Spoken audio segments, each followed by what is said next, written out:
The Pixel 10 Pro Fold gets by on great looks, charming software personality, and a more durable build than any other foldable on the market. Too bad about those cameras, and it's not going to be a cheap honeymoon with this foldable tablet, but great software and new magnetic charging features save the day. The Google Pixel 10 Pro Fold is a phenomenal smartphone and one of the best foldable phones you can buy, but after reviewing the phone for a week I was left wanting more or maybe less. Big tablet foldable phones still have a hard time to justifying their mountain peak prices, and while I love Google's latest Pixel 10 family as a foldable phone, it just doesn't offer enough extra appeal to justify paying so much more for the privilege of a Google tablet inside. Before I talk about what I like or dislike about the Pixel 10 Pro Fold, I need to get the price out of the way because this is one of the most expensive phones you can buy, and it's even more expensive than most laptop computers. It gives you an outer display that is nearly the same as the display on the Pixel 10, but the new Pro Fold costs $1,799 US, which is $950 more than the Pixel 10 Pro. How could a foldable phone possibly justify costing twice as much as the flat phone from which it evolves? You can buy a Pixel 10 Pro and two iPad mini tablets for the same price as a Pixel 10 Pro Fold. If the Fold is going to be worth the high cost, it needs to be special. It needs to be better choice than buying a phone and tablet separately. That means it needs to be thin and light, impossibly so. The magic trick of producing a tablet from within your smartphone is dazzling, but it only works if the folded phone is the size of a normal smartphone. Sadly, Google hasn't made the Pixel 10 Pro Fold any thinner this year. It's even taken a step back, while Samsung has blown us away with its super thin Galaxy Z Fold 7. To be fair, the Pixel 9 Pro Fold was the thinnest phone you could buy when it launched in 2024, but this is the year for thin phones, and the new Pixel Pro Fold has been snacking between meals. A foldable phone also needs to do things that a flat phone cannot do. The Pixel 10 Pro Fold doesn't just have a bigger display inside, it also folds in the middle, so you can use the two sides of different functions. You can also use the inner and outer displays as simultaneously. I wish there were a lot more features that took advantage of a unique foldable design, but sadly Google hasn't added much excitement to the Fold over the past few years. Now when you open the camera on the big inner display and take a photo, you will see the pic you just took on the half of the screen with the camera app on the other half. Big deal? Hardly. There is nothing the Pixel 10 Pro Fold lacks, nothing missing that I loved on the Pixel 10 Pro.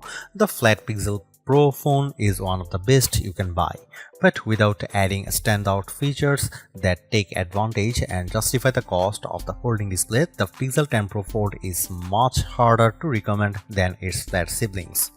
If you are settled on a foldable tablet, there are only two phones worth considering: the Pixel 10 Pro Fold and the Samsung Galaxy Z Fold 7.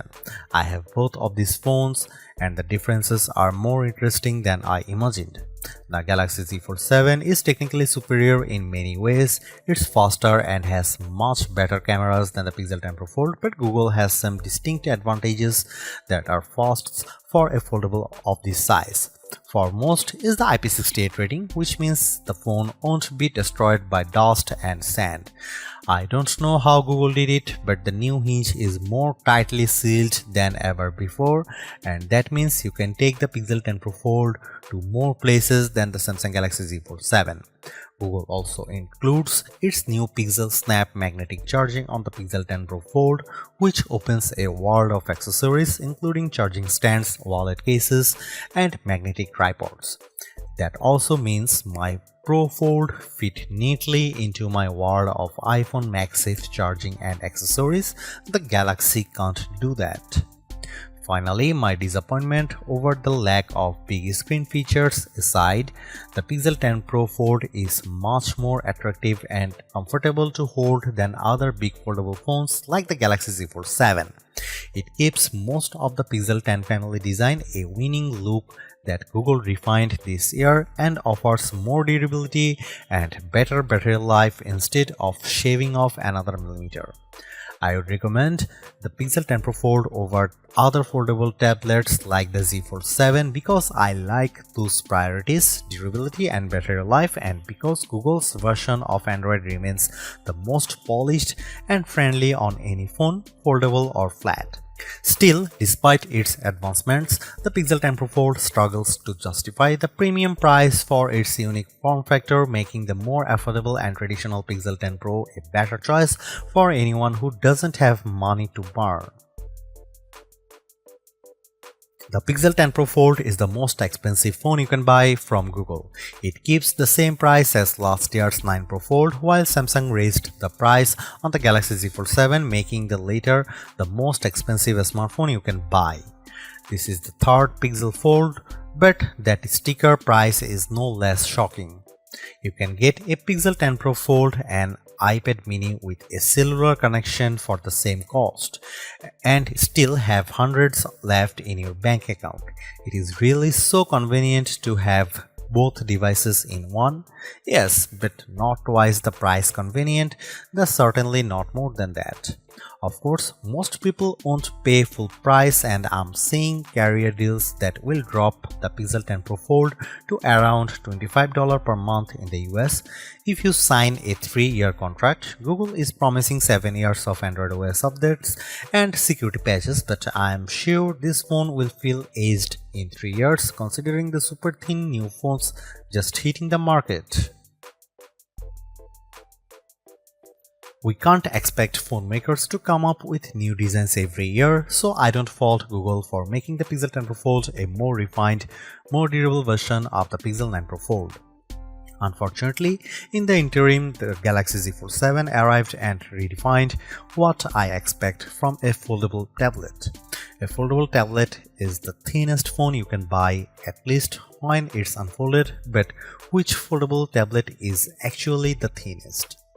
Last year, it was the 5.2mm Pixel 9 Pro Fold. This year, the Fold gains a hair of thickness, while the Galaxy slips under the gap with a 4.2mm frame that, while closed, is nearly as thin as an iPhone 17 Pro.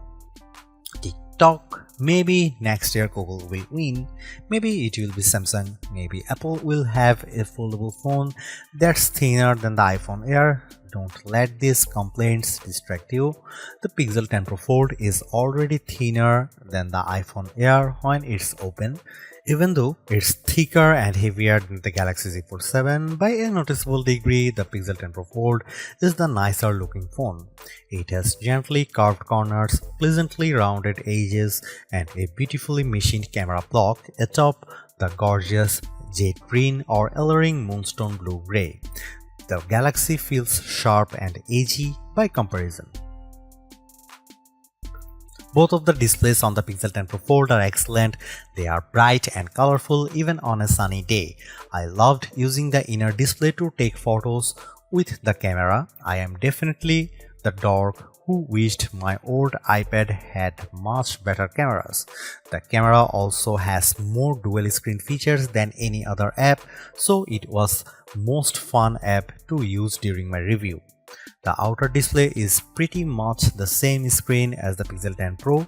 It's the exact same size and resolution, unlike the Galaxy Z Fold 7, which still uses an unusually narrow cover display.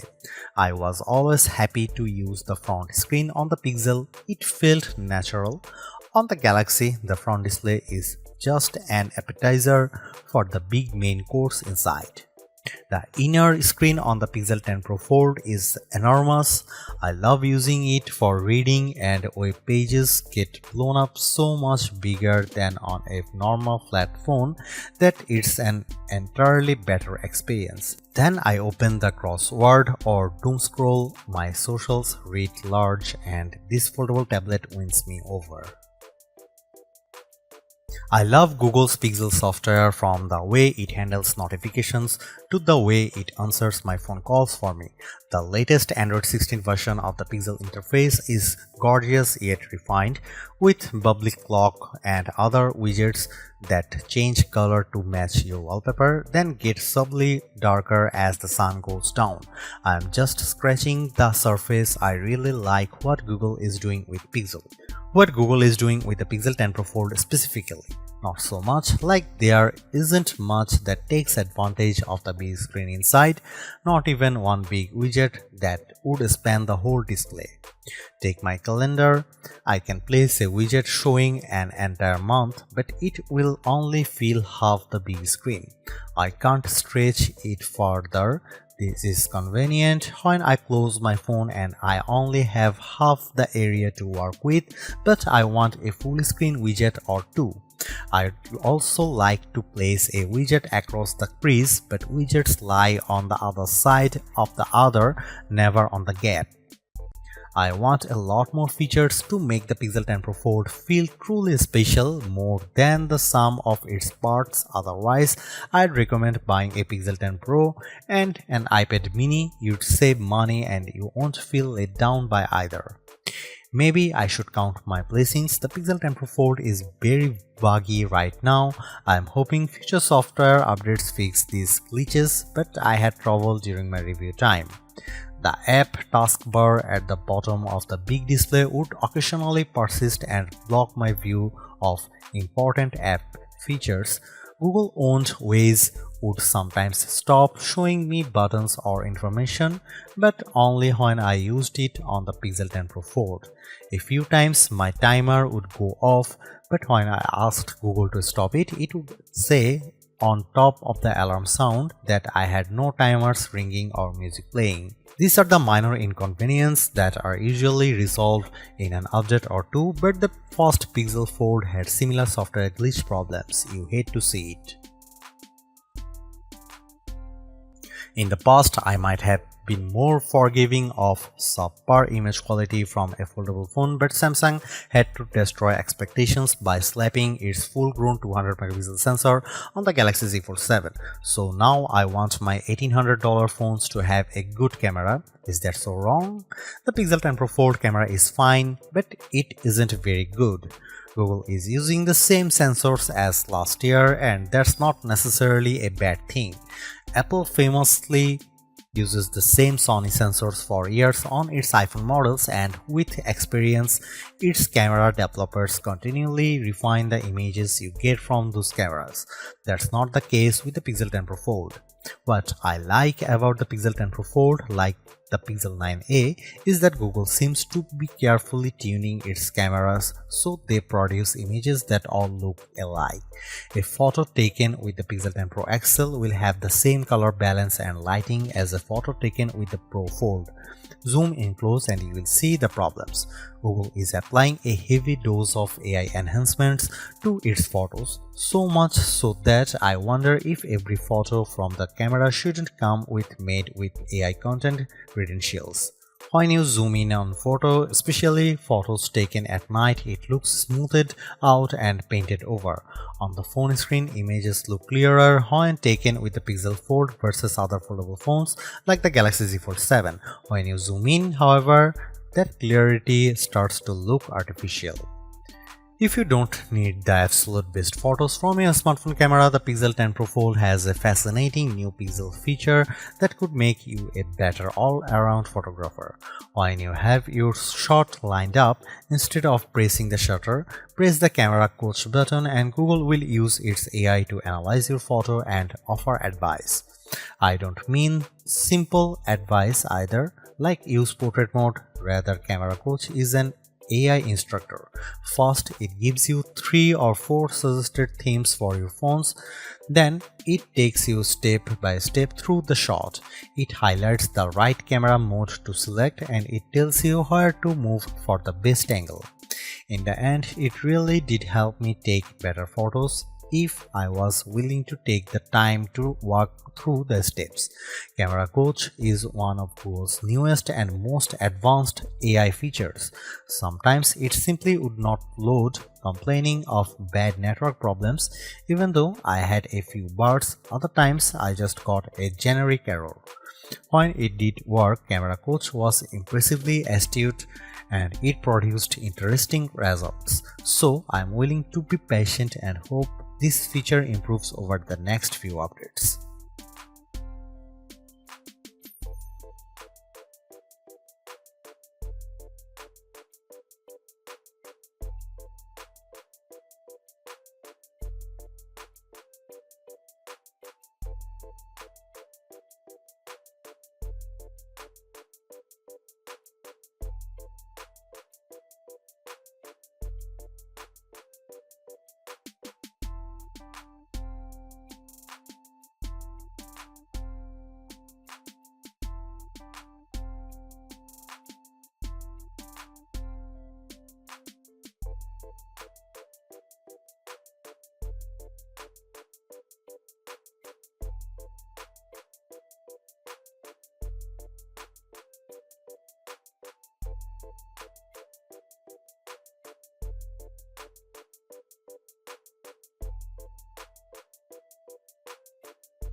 The Google Pixel 10 Pro Fold is a versatile foldable phone with impressively vibrant displays, a durable design, and better battery life than the Samsung Galaxy Z Fold 7 for $200 less.